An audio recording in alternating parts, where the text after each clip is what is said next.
last apartheid president, FW de Klerk, leaves behind a legacy that continues to be debated, while he left behind a video apologizing to South Africans for the role he played during the apartheid era and for the damage caused by the system. Some say it's too little too late. Now, joining me now for more on his legacy is former head of the Asset Forfeiture Unit, Willie Hofmeyr. Very good morning to you. Thank you so much for your time. Let's go back perhaps about 3 decades or so when the South African transition process was underway, and your role at the time when it comes to the negotiations for the release of political prisoners, the 300 that went on the hunger strike, as well as FW de Klerk becoming president in 1989. Take us back to what exactly you recall and the role that you played at the time. Good morning, and thank you for the opportunity. I was a sort of fairly new lawyer at that time. I just qualified as an attorney, and I ended up working at a firm called Malinix, a lawyer firm, and they essentially had a lot of the Robben Island prisoners as their clients. Obviously, many of the prisoners were very happy to see me because I was sort of fairly well known for my role in the UDF and the ANC at that time. So very rapidly, I think nearly all of the 300 political prisoners ended up as our clients at Malinix. And so I got very involved, particularly in the negotiations around the release of the political prisoners. You may recall that was quite a thorny issue. Elements within the security police in particular, I think, very much tried to sabotage the release of some of the prisoners because they saw them as real threats. But eventually we, just to take a step back at that stage, I'd just been on a hunger strike myself to get myself out of jail. So a number of the prisoners on the Robben Island then also thought they wanted to do a hunger strike as well. So as their attorney, I got very involved in sort of publicizing what they're doing and trying to mobilize support for them at the time. It was a very exciting time at that period.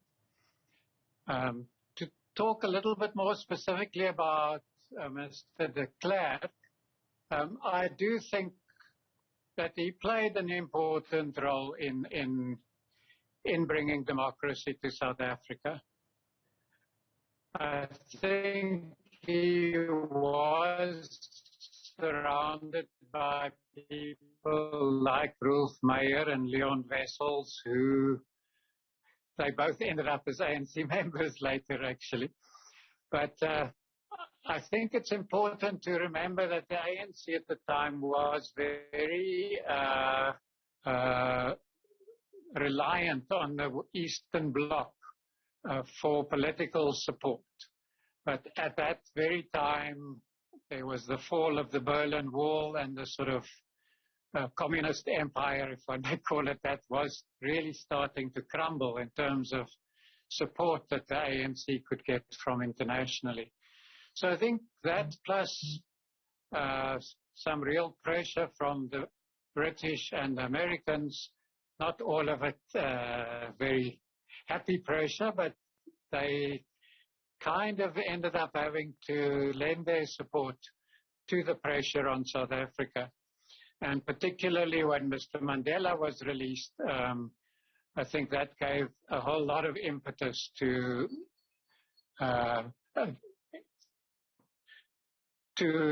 the pressure for interim, at least interim democratic government in South Africa.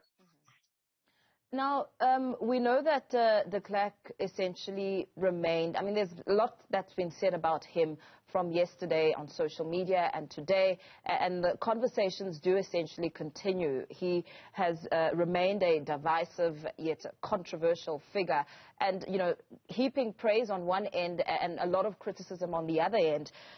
especially recalling what happened in 2020 when he came under fire for refusing to really acknowledge and agree that apartheid was a crime against humanity.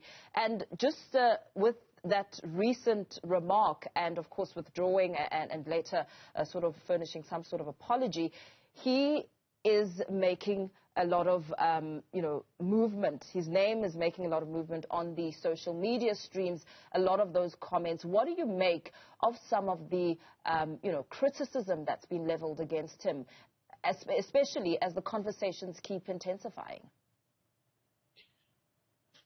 I mean, I do think that the reaction on some of social media is overreaction. I think the brutal reality is that we would not have had a democracy if Mr. de Klerk had not in the end agreed that that process should happen.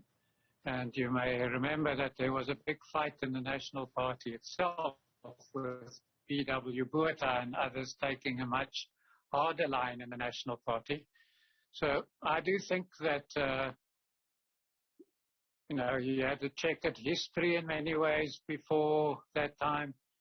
But in the end, I think de Klerk did play an important and relatively constructive role in bringing democracy to South Africa.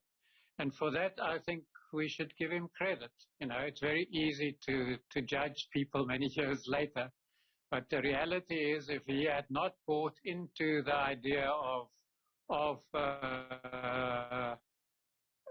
unbanning the ANC and changing South Africa into a proper democracy, I think the struggle, the battles that we had would have taken a very much longer time for us to reach a democracy in South Africa.